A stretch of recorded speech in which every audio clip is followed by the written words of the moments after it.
అందరికీ నమస్తే. తెలంగాణలో దోపిడీ ప్రత్యక్షంగా జరుగుతున్నది. అంతకుముందు గవర్నమెంట్‌లో ఎవరు కాంట్రాక్ట్‌లు చేసిండ్రో, ఎక్కడ పోయిందో, అప్పుడొచ్చిన కమిషన్‌లేందో, ఆ కథలేందో అవన్నీ కూడా ఇప్పుడున్న ప్రభుత్వం ఎంక్వైరీ చేసి బయటకు తీయాల్సిన అవసరం ఉంది. కానీ ఈ ప్రభుత్వంలో డైరెక్ట్‌గా వాళ్ళ కుటుంబ సభ్యుల కంపెనీలు, వాళ్ళ అన్నదమ్ముల దందాలు, తర్వాత వాళ్ళ చుట్టాల కంపెనీలు ఇవి ఏమంటారంటే, అవును మేము ముఖ్యమంత్రులం అయితే మా తమ్ముళ్ళు పని చేయకూడదా? మా తమ్ముళ్ళు దందాలు చేయకూడదా? అంటే బిజినెస్‌లు చేయకూడదా? బిజినెస్‌లు చేయాలి. లీగల్ బిజినెస్‌లు చేయాలి. 2 నెంబర్ దందాలు, 3 నెంబర్ దందాలు చేస్తున్నారు కొంతమంది. లేకపోతే రేవంత్ రెడ్డి వాళ్ళ అన్ననో తమ్ముడో జగదీశ్వర్ రెడ్డి ఆయనకు 1000 కోట్లు ఏడికెళ్ళొచ్చినాయి? ఈయన ముఖ్యమంత్రి కాగానే 1000 కోట్లు వచ్చేసినాయా? ఏడికెళ్ళొచ్చినాయి? 1000 కోట్లు పెట్టుబడి పెట్టడానికి వచ్చిందంటే ఆయనతో ఎన్ని వేల కోట్లు ఉన్నట్టు? వాళ్ళ రియల్ ఎస్టేట్ రాష్ట్రం అంతా డమాల్ అన్నది. రియల్ ఎస్టేట్ మొత్తం సంకనాకిపోయింది. కానీ రేవంత్ రెడ్డి వాళ్ళ బ్రదర్స్ మాత్రం బ్రహ్మాండంగా రియల్ ఎస్టేట్ చేస్తున్నారు. తిరుపతి రెడ్డి, కొండలరెడ్డి. ఇది ఓపెనే కదా, దానికి కనీసం సమాధానం కూడా చెప్తలేరు వీళ్ళు ఎవరు. కనీసం తప్పది ఆరోపణ తప్పని కూడా చెప్తలేరు. కేటీఆర్ చెప్పిన మాట, మాదాపూర్లో అయ్యప్ప సొసైటీలో తిరుపతి రెడ్డి ఆఫీస్ ఓపెన్ చేసిండు, హస్తినాపూర్లో ఇంకో బ్రదర్ ఓపెన్ చేసిండు. ఎవరో పెట్టిన ట్వీట్ చూసినా, ఇది 4th సిటీ కాదు 4 బ్రదర్స్ సిటీ అని. అట్లా ఉన్నది, ఇది అట్లా నడుస్తుంది. ఇక ఇప్పుడు ఏంది, పొంగులేటి విషయానికి వద్దాం. పొంగులేటి రాఘవ కన్స్ట్రక్షన్స్కి చెప్పినా కదా, ఇటు ఎస్ఎల్బీసీ కాంట్రాక్ట్ 4300 కాంట్రాక్ట్, అటు కొడంగల్ నారాయణపేట్ ఆ ఎత్తిపోతల పథకం 4000 కోట్లు, ఇంకా ఎన్నెన్నో ఇవన్నీ కూడా ప్రత్యక్షంగా కనిపిస్తున్నాయి. కనబడని బినామీ కంపెనీలు ఎంతో, బినామీ మంది ఎంతో. ఏమనంటే మొన్న ఇప్పుడు పొంగులేటి గారు కూడా స్పందించారు.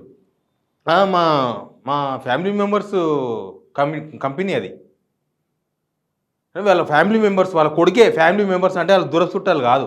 హర్ష అని వాళ్ళ సొంత కొడుకు చేసే కంపెనీకి కాంట్రాక్ట్లు ఇచ్చిండ్రు. దానిలో ఇప్పుడు రాజు మనోడే అంటారు కదా, బడ్డిస్తోడు మడు ఉంటే ఏ మూలకున్నా మటన్ బొక్క దొరుకుతుందని. ఇప్పుడు నీ కొడుకు కంపెనీకి నువ్వు మేలు చేయాలని చూస్తావా, లేకపోతే ప్రజలకు మేలు చేయాలని చూస్తావా? వీలైనంత వరకు ఎక్కువ వ్యవహారం నడిపిస్తావు కదా, వీలైనంత వరకు మీ కొడుకు కంపెనీ లబ్ధి పొందాలి. కొడుకు కంపెనీ అంటే ఈయన కంపెనీ, అది మంది కంపెనీ కాదు కదా. కొడుకు బాగుండాలి, కొడుకు కంపెనీ బాగుండాలి, కొడుకు వ్యవహారాలు బాగా నడవాలి, ఇదేగా నడిపించే దందా. ఇదేనాడు రేవంత్ రెడ్డి వాళ్ళ బామారిది. ఎట్లయిపోయింది ఇప్పుడు అంటే, పైసలు ఉన్నంతా ఒకరు, పైసలు లేని వాళ్ళంతా ఒకరు. పైసలు లేని వాడు దూరపోని ఎట్లయితే బాబామారదని పిలుస్తారో, పైసలు ఉన్నోడు ఆ పైసలున్న సరికిని మొత్తం బాబామారదని చేసుకుంటాడు. ఇప్పుడు సృజన్ రెడ్డి ఆయన సొంత బామారిది అంటే చిన్నమామ కొడుకు. వాళ్ళే చెప్పిన ఆ విషయాన్ని పొంగులేటి శ్రీనివాస్ రెడ్డి, తర్వాత ఆయన రేవంత్కి మద్దతుగా వచ్చి మాట్లాడిన వాళ్ళంతా చెప్పిర్రు, అవును బామారిదే అని. ఇప్పుడు సూజన్ రెడ్డి ఏమంటాడు, ఇది నా కంపెనీ కాదు, మా కుటుంబ సభ్యులు నడిపిస్తారని. ఆయన భార్యను ఎవరో ఉన్నారు, ఒక లేడీ దానిలో డైరెక్టర్స్లో ఉన్నారు. అంటే ఇప్పుడు సుజన్ రెడ్డి వేరు, సుజన్ రెడ్డి వాళ్ళ భార్య వేరు, రేవంత్ రెడ్డి వేరు, ఎవరి చెవులో పూలు పెడుతున్నారు? ఈ కంపెనీలు మొత్తం కూడా పుట్టగొడుగుల్లాగా పుట్టుకొచ్చి కంపెనీలు, వీళ్ళ ప్రభుత్వం రాగానే రాఘవ కన్స్ట్రక్షన్స్ పాతదే, కానీ దాని కాంట్రాక్ట్లు మొత్తం కొత్తవి, ఫాస్ట్ కాంట్రాక్ట్స్ మొత్తం. ఇంకా ఏమేమి ఇస్తారో. ఇప్పుడు సృజన్ రెడ్డి వాళ్ళ కంపెనీ పాతదే, దాని దమ్మెంత, ఆ కంపెనీ దమ్మెంత 2.5 కోట్లు.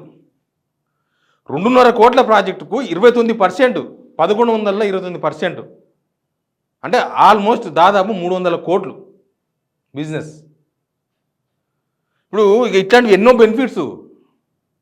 మావాడే ముఖ్యమంత్రి కాబట్టి నాకు వస్తుంది, మా బామారిదే బిజినెస్ మ్యాన్ కాబట్టి నేను బిజినెస్ ఇస్తా. 2.5 కోట్ల ఎకానమీ, 2.5 కోట్ల బేరం చేసే కాంట్రాక్టులు లేరా?